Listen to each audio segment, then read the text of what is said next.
gentlemen, we want to welcome into the studios today Brooke Woods, the director of Stepping Stones here in our community. Welcome to you, Brooke. Thank you. It's good to be here. So good to have you today. You really do stay busy. Unfortunately, there's a tremendous need for advocacy for not only youth, not only minors, but also for adults now. You all are helping adults. You're an advocate for adults who've been victimized, aren't you? That's correct. We have recently become what's termed a dual center. So we now are able to serve adults as well as children.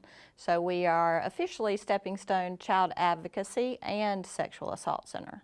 Yeah, and so it's important for people to know because things happen in our community. And recently I learned from you all that the atmosphere in which you operate is a very private, very one-on-one type of, or two or three, helping one opportunity for people rather than going to law enforcement. And we've seen movies in the past, we've heard about the drama of people.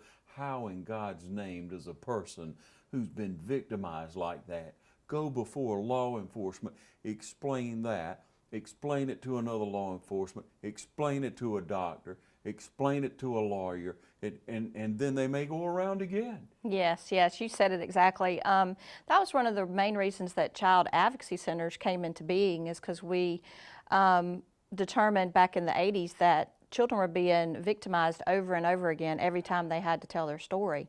So from the first time they disclosed till possibly the 5th or 6th or even 10th time, repeating the story to different people. So when you come to a child advocacy center, after there's been a disclosure to someone, we ask that, mandated reporters ask very few questions, just minimal facts is what we call it. And once it's reported to DFACS or law enforcement, they call Stepping Stone in, and we step in and we perform what's called a forensic interview with the child, and we basically just let the child tell what happened, and that is recorded so that they don't have to repeat it. And then, it's pretty much the same way with adults too. When an adult can call our crisis line and tell what has happened, they can then come straight to Stepping Stone. Don't have to go to the hospital, don't have to go out where other people might find out what's going on. They can come straight there, and we'll take care of the forensic medical exam. We advocate for the children and the adults. We refer to counseling. So pretty much everything they need can be taken care of in that one place. Yeah, and it's become known to me, ladies and gentlemen, that many times these perpetrators do it over and over again. It's not like it happens one time and they go away. They prey on the weak. They count on people not stepping forward. That is absolutely true. What we hear all the time is a lot of times when a mother or a family member brings a child in, they'll say to us when we're talking to them afterwards, they'll say, well, the same thing happened to me when I was young, but my family swept it under the rug. They didn't do anything about it. And if you were to do any studies or reading about perpetrators, you would see that they have sometimes 10, 20, 30 victims. Most of them have multiple victims, and it's because a lot of times the victim does not come forward. And a common, if you think about the news and the big cases that you've seen in the news with gymnastics or with some of the other high-profile cases, right, you see in those, there were tons of victims. And what we see that is really concerning is that this behavior usually starts in children. And so they repeat that behavior. And if that behavior is not corrected, they will end up as an adult victimizing other children. And so we also have a program at Stepping Stone where we help children with problematic sexual behavior, because it is a huge problem. Abuse happening within the home, happening between siblings, things of that nature. And people sometimes think they're doing the right thing by pushing it under the rug, but they're not. And we are there, to help the child, and that's what we have to try to get those families to understand that we're not only helping the victimized child, but we're helping the child who may have perped on someone in the home, because we don't want them to become an adult and repeat that behavior. So let's talk about that as far as let's just look at it, ladies and gentlemen, as you have a problem as a youth. Whatever the problem may be, learning disorder, you get into alcohol or some way get a pill bottle and get into drugs. It's the same situation. If you don't get help, you're going to continue down that wrong road. You must get that young person help. And here's the advantage of Stepping Stone. You go to them privately, individually. You're not out on the spotlight, so to speak. Yes. You're into a very private, nurturing, healing environment that takes, because the perpetrator, if they're a child, they're a victim too. Exactly. The majority of the time they've been victimized themselves, and so they're basically just repeating that behavior. And so it takes behavior modification. You have to teach them that that's wrong, and they can't keep doing that. And even we've done studies and listened to adult perpetrators, and they will tell you, if you ask them when their behavior started, the majority of them will tell you that it started when they were a child. And that's why I feel so passionate about doing something about these behaviors and getting people to understand that, you know, it has to be extremely difficult for a parent if that were to happen, because they're both your child, you know, they're your children. Sure. But you're not doing them any good if you push it under the rug or you just try to handle it yourself. We can get the children into counseling, we can get them into a program that will help both children in that respect. Yeah. And then bring back that nucleus of the family so that it Yes. functions properly. Don't just keep going forward and you lay awake at night worried about stuff like that. You have to. Yes. As much as you worry about your children if they're making good choices. Right. But when a poor choice is made, you have to reconcile that some way. You have to help them heal. And I'm just in awe of what y'all offer, of the facility, the atmosphere, the vibe there, and the love that's shared, the ability to communicate with each other. And it seems to me transform that. When I walked through the facility and received a tour of how you help that young child or how you help that adult, you sit and talk to them, and then you record it so that it doesn't have to be over and over again, and you have local law enforcement who 100% believe in what you all do. Yes. Because they know it's for the betterment of that child or that adult. And when we look at adults, Brooke, and now being able to help an adult who goes through an issue of someone taking advantage of them, justice needs to be served, first of all. Absolutely. And it's kind of a new thing with us serving adults. Our sexual assault nurse has been performing forensic medical exams with them for some time now. But just like with the children, the adults feel so much shame and they blame themselves and they ask, well, what could I have done differently? Or, something to that effect. Was I wearing the wrong thing? Did I act the wrong way? And it all boils down to the fact that nobody should be victimized in that way. It doesn't matter if you're 3 years old or if you're 90 years old.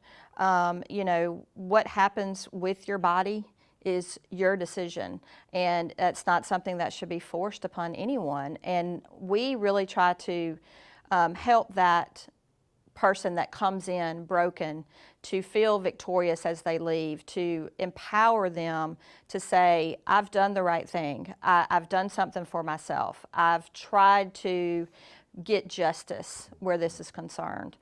And the other thing that I think is so important is for people to realize if one person doesn't tell, there's going to be another victim. And there's going to continue to be victims until that person is strong enough to stand up. And so we often tell the victims that come that, you're a hero to us. Right. Because you don't know how many people you could have saved down the road Right. from being victimized. Whether you're an adult that comes forward, a teenager, a young child, you really are the hero in all of this because you are stepping forward to help do something about the problem. Yeah, I love that, Brooke. That's the truth. It really is.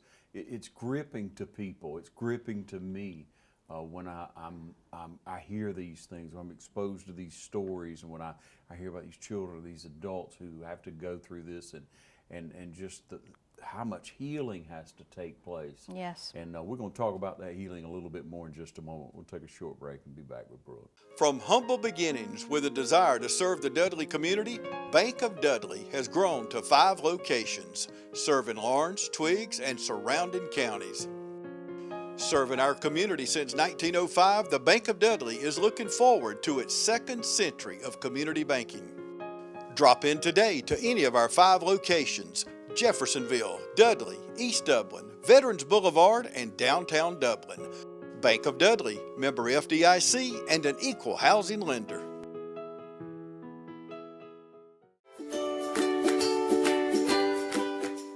Hello, my name is Anthea. I'm a nurse at Stepping Stone, where we provide services for child abuse and sexual assault patients in the Middle Georgia area.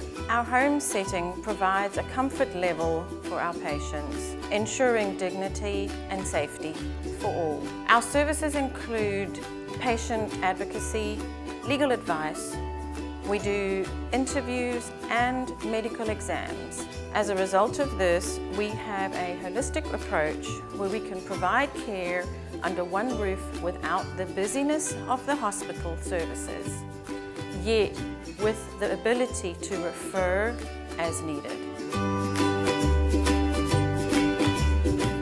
So, Brooke, it all starts with the right relationship, with showing love to others. And Yes. when I went out and I met a couple of your board members, I met Anthea, the nurse, or you would call her a Sexual assault nurse. sexual assault nurse, trained in forensic examinations. Yes, yes. And we also have a new nurse that is coming on with us, Amy Lowry, that some people in the community might know. But yes, they are specially trained to basically gather evidence. It is a very emotional and difficult thing to do these exams with children and adults because that person just has been through so much. So you really have to have somebody that's compassionate for these types of people. Yeah. It's not something that everybody can do. And both Anthea and Amy have such a kind heart and such a sweet spirit with these people that the victim feels comfortable with them. And it is very important we have great relationships with our law enforcement. They do such a great job, both the city police and the sheriff's department, of, letting us do the part that we are experienced and trained to do. Yes.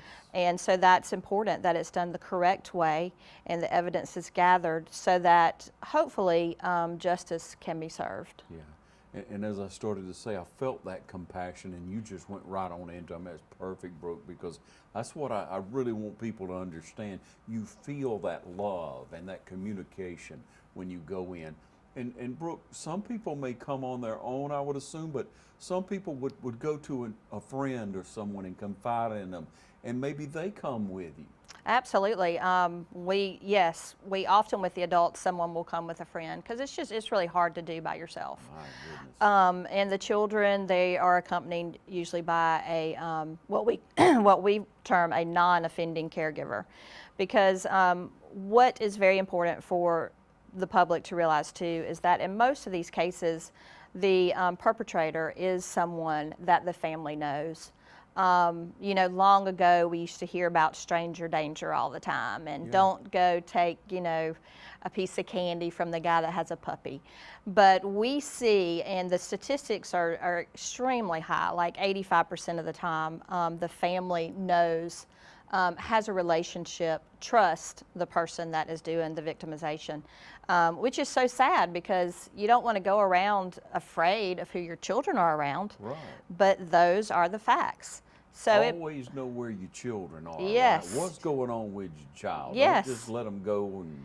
Well, and ask them questions. You know, if they've been over to somebody's house or they've been with someone, or you see somebody taking up extra time with them, I mean, that's great. We want that to happen for our kids. But you still need to be aware that there's a possibility something might be going on. And the same is true for adults. We've had very few cases where the victim, the adult victim, did not know who the person was. It's just not common. But we've seen men and women, and we see boys and girls. We see rich and poor. There's no, you know, abuse and assault does not discriminate. It can happen to anybody at any time. Yeah, that sickness that a person has, that problem that a person has, it's not defined by socioeconomical standing, anything like that. No. They're sick, they have a problem. That's Something correct. may have happened to them, or whatever the case may be. Correct. You know, there's so many temptations out there that sometimes people just can't get a grip on themselves, and they're going to need a little help in getting straightened out. That's right. And you all can help them get straightened out. And again, the process is just one time. You go in, you speak to professionals.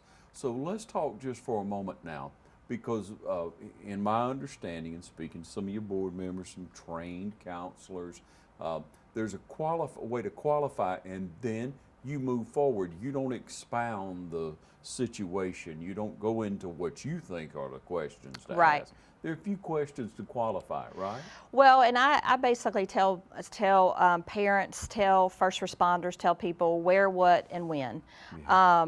Basically, they need to know in very few words what happened, where it happened, and if possible, when it happened. Of course, children aren't great on time frames, but knowing what happened, a simple explanation, don't ask them a bunch of questions. Once you have that report, once your child or an adult, a friend, has made a disclosure to you, that's when you contact law enforcement or DFACS, or you can call our crisis line, and we will help walk you through the process. Yeah. But if a friend might tell you something that you need to call in and report, but you don't need a lot of information to get the ball rolling. That's for us to do and to gather the evidence and to gather the information once they come to the center. And Brooke, you all are professionals. If one were to come in with a false claim, you would be able to determine that pretty quickly. Well, it's, I tease sometimes because I say, I wish I was a lie detector and I could tell every person that was lying or telling the truth when I'm talking to them. But there are situations and there are times when we can tell that a child has been coached by someone, encouraged to say something that might not be factual. That's always something that you have to take into consideration. And through asking the questions and going through the process, there's usually a pretty good idea of whether or not they're telling the truth. Yeah. So I think between us and law enforcement and the other people that view the interviews of the child or the adult, that you can pick up on that pretty good. Yeah, but don't, in other words, ladies and gentlemen, don't be deterred by, I'm not sure, that doesn't sound right. If you're in doubt, just turn to the private professionals at Stepping Stone. Go into that, I'll say, intimate environment. Go into that personal environment that they have. Nobody else is going to see you coming and going. That's right. And if you're a parent of a child, of course you're not going to want to believe if somebody close to you has done something. Yeah. And so that's the biggest thing. We're on the outside, so we're not connected to the people. But if the family members are usually connected, whether it's a friend or an uncle or a grandfather or an aunt or whomever. It's hard to believe somebody would do that to your child. It's also very hard for the child to come forward because the child knows that their families have a relationship. They know that they're essentially telling on somebody, whether it be a friend or a family member, and that is tough for a child. They know that their situation may change financially if they say.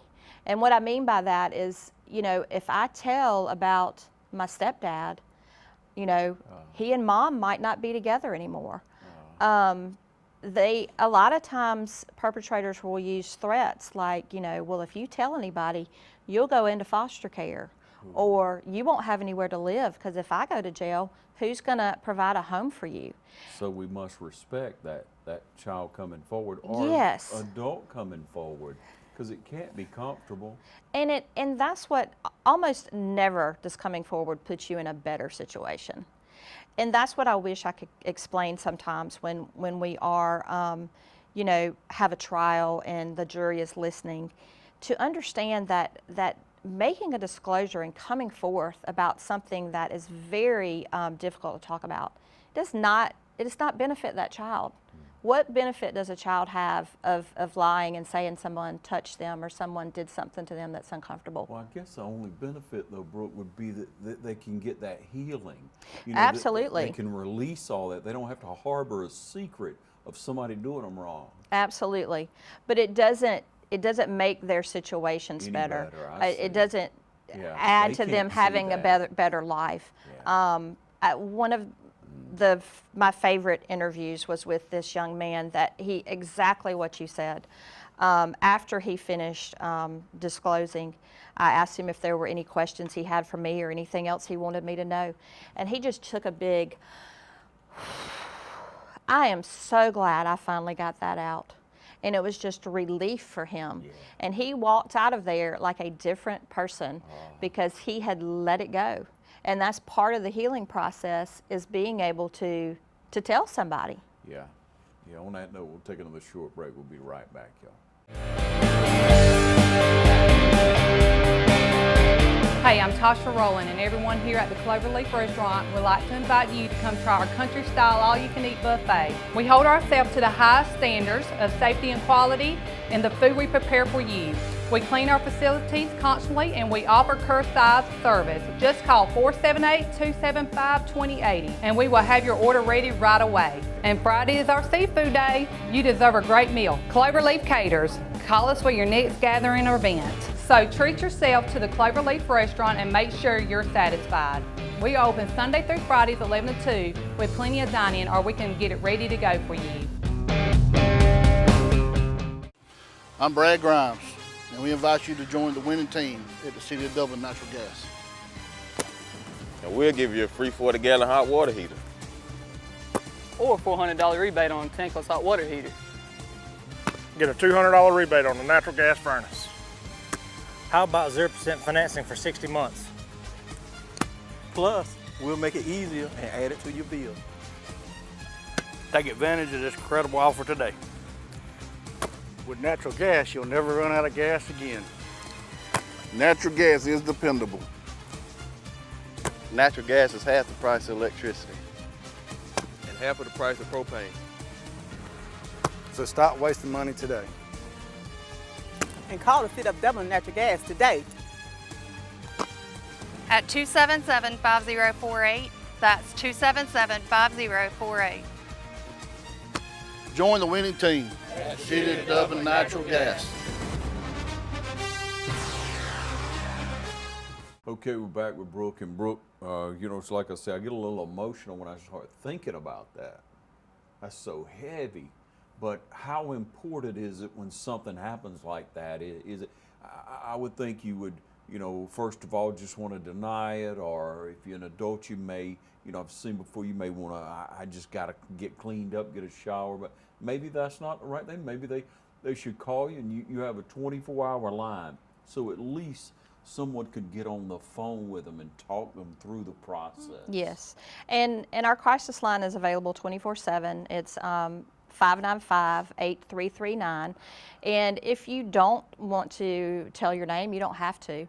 So you can report anonymously or call anonymously if you're not ready to come forward. But you will have someone on the line with you that will be able to answer some questions and possibly encourage you to take the next step, which would be making a report about what has happened. But you know, that's something that I think people ought to know, is that you don't necessarily have to give your name. If someone tells you about something that happened to them, you can report anonymously. So you're not going to be dragged through the mud or asked a bunch of questions. If you can provide that help for someone, I just really encourage you to come forth and call, and we can help you with the step forward. Okay, and so when you say someone's going to answer a crisis line, I mean, I've never really thought about it as much as just, okay, somebody's going to be working the phone. No, you have a trained professional who has been through hours and hours, weeks upon weeks, through years of training and retraining and advanced training of how to deal with the situation. A professional. This is not just somebody going to answer the phone, take down your information. Correct. It's not like when you call in and where you have an answering service that answers your calls for you. We have all taken on the responsibility, and we share the responsibility at our facility through our staff. We all share the responsibility of answering that crisis line. So you're going to talk to someone that is experienced, that has dealt with many, many cases like what you might be calling in about.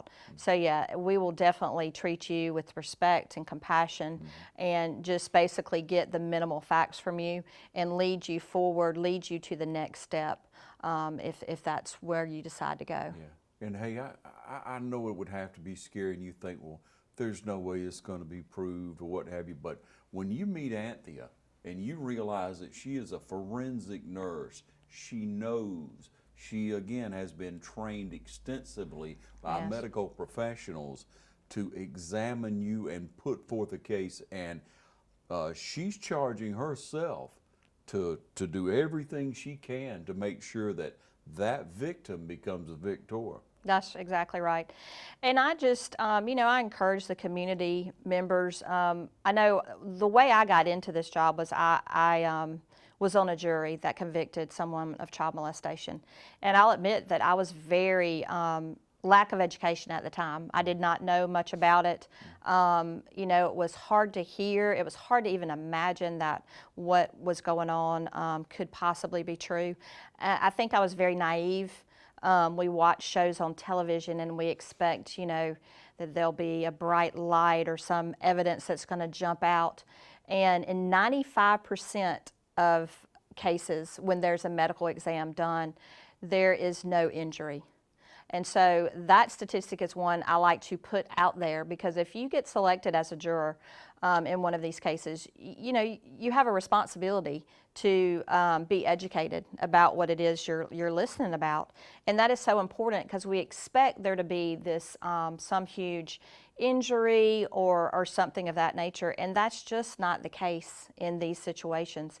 A lot of times there is not any evidence. But again, I go back to, with the children, I go back to, why would they make up something like that? Yeah. Well, it doesn't benefit them. Sometimes they don't even have the capacity at their age to make up something like that. Right. And even with an adult that is making an allegation of rape, it doesn't benefit them. And so I just encourage people, whether it's a parent, a school teacher, whomever that child discloses to, believe them. Because if you act like from the beginning that you believe what they're saying, that empowers them to go through the process. Yeah. If you're a friend and someone comes to you and tells you they've been raped, believing them is very empowering. And that's really what a lot of these victims are looking for. And they might kind of test the waters with you. They might put a little bit out there to see, well, what is the reaction I get? Okay. Because with children for the most part want to please adults. And so if a child comes to an adult and says something, and that adult gets very alarmed or very upset, there's a possibility they're not going to go forward from that. They're not going to take the next step. Yeah. I want to make my mom happy, or I want my mom to be happy. If I tell her this information, it will devastate her. And so that's something we have to remember too, is if you have a child or an adult that, has enough confidence to come forward, the least we can do is listen to them and then let the justice system handle the rest. Yeah, don't discount what your child says. Yes.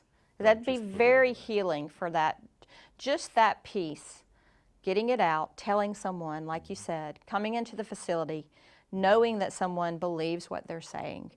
That in itself is a good part of the healing process. Yeah, and in thinking about that, Brooke, just the value that your child feels when they tell you something and you believe them, you engage, you find out, hey, what's going on? Right. As a parent, you need to know what's going on. Right, Ask exactly. a few questions and then get professional help because, and I want to say this too now, Brooke, I love my pastor.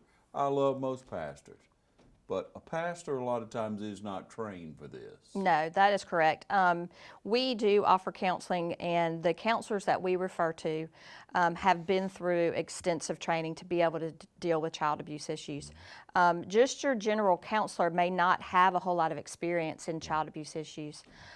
We do what's called trauma-focused cognitive behavior therapy, TFCBT.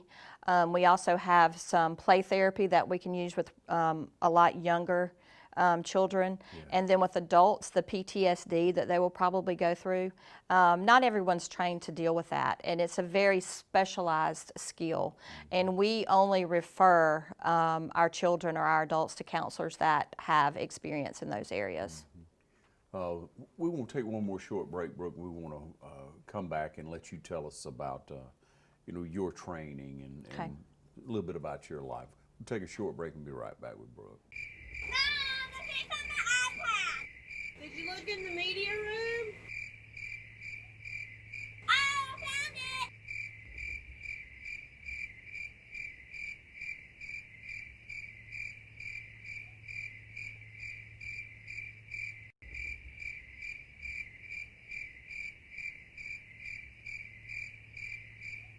Proud to be a part of the Dublin community, La Quinta Inn & Suites is conveniently located on I-16 at 441 and close to many of our city's major industries and businesses. La Quinta offers a prime location with many amenities, including free breakfast, free Wi-Fi, and a beautiful indoor pool. La Quinta Inn & Suites was voted the best La Quinta in the world and a TripAdvisor Certificate of Excellence. Book your next training class or school at La Quinta Inn & Suites of Dublin, locally owned and operated. Wake up on the bright side. Okay, back with you. And Brooke, you've been a part of our community for many years. You've Yes. served in a couple of different roles. You have 3 children? Four, actually. children? 4 children, yes. I got lost track. I guess. understand. I have 2 that are now in college, which is hard to believe. Yeah. Hannah's at University of Georgia, and Parker is at Georgia Southern. And then Abby and Garrett are at West Lawrence High School. That's right. Now I'm up. I remember now. You spend a lot of time taking care of your kids over the years. I mean, your children are your children.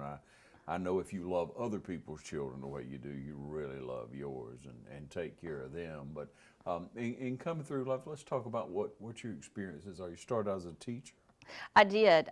My compassion has always been with children, and I think that's initially why I went into the teaching field. I did major in psychology in undergraduate and thought about doing counseling and look back and think, I wish I had gone down that road, but enjoyed my years teaching. I did some coaching, which I love. Just always had interaction with children and adolescents. Throughout my career. But then when I got the opportunity to do this, I really felt like it was a calling. I felt like the Lord was leading me into this role, and it became available at a time where it worked out perfectly for me.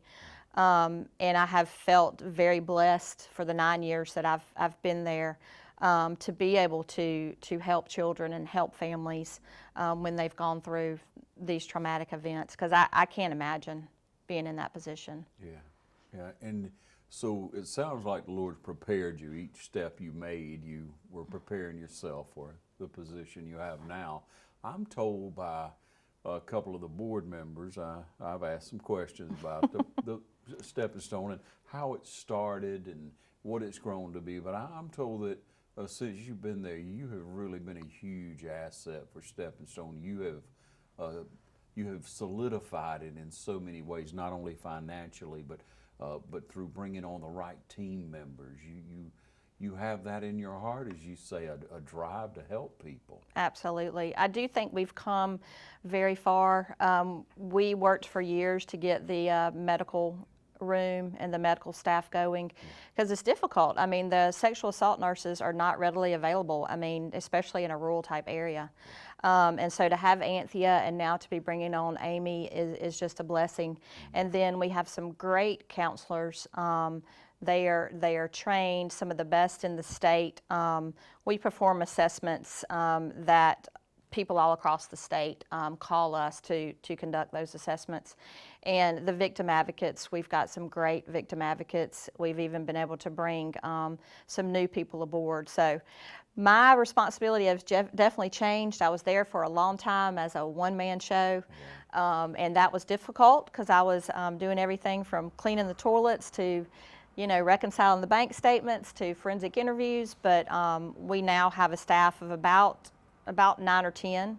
And so we are doing well, making a difference, want to make more of a difference, want to get out in the community and have people know what it is that we do. I dislike it when I hear someone say, oh, I've never heard of Stepping Stone. I don't know what they do. It drives me crazy because everybody needs to know. Yeah, you want to shake them and say, listen to me, and go tell everybody, Yes, right? yes. And so we've tried to get the word out, and we will continue to do that because it really is something to be proud of in our community. We serve actually 10 counties, but they're all very small counties that if we didn't provide services for them, they would have to go to Macon or Savannah. And so we're proud to have this facility and the board that supports it in Dublin. Yeah, well, we're glad to try and help get more people informed about what Stepping Stone is. If you have a church group, if you have a civic group, if you have a ladies group, if you have a youth group, anyone who would like information, and you may say, well, that's a pretty sensitive topic. Well, let's think about it. You want to hear it up front.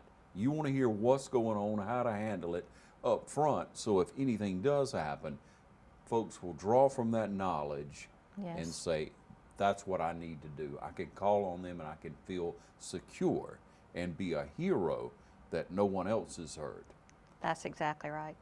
So yeah, there are a number of ways that you can help out and serve with Stepping Stone. Volunteer with us. Just call the center and we can let you know how you might help. We're always looking for compassionate and driven board members. And we do a lot of things on the side trying to help children in the community. So there's always a way to make a donation, whether it be gowns to wear in the medical room, school supplies, clothing. I mean, you name it. We even, we need snacks. We need all kinds of things that are just, might seem insignificant, but are really helpful when we have a child or a family come into our center. Yeah, much needed. Thank goodness for Stepping Stone, for the advancements that have been made in recent years, and may it continue to grow, and God to bless the ministry that Absolutely. it is. Yeah. Brooke Woods, everyone, director of Stepping Stone. We encourage you to reach out to her. Thank you so much for coming in. Thank you. Thank you for having me.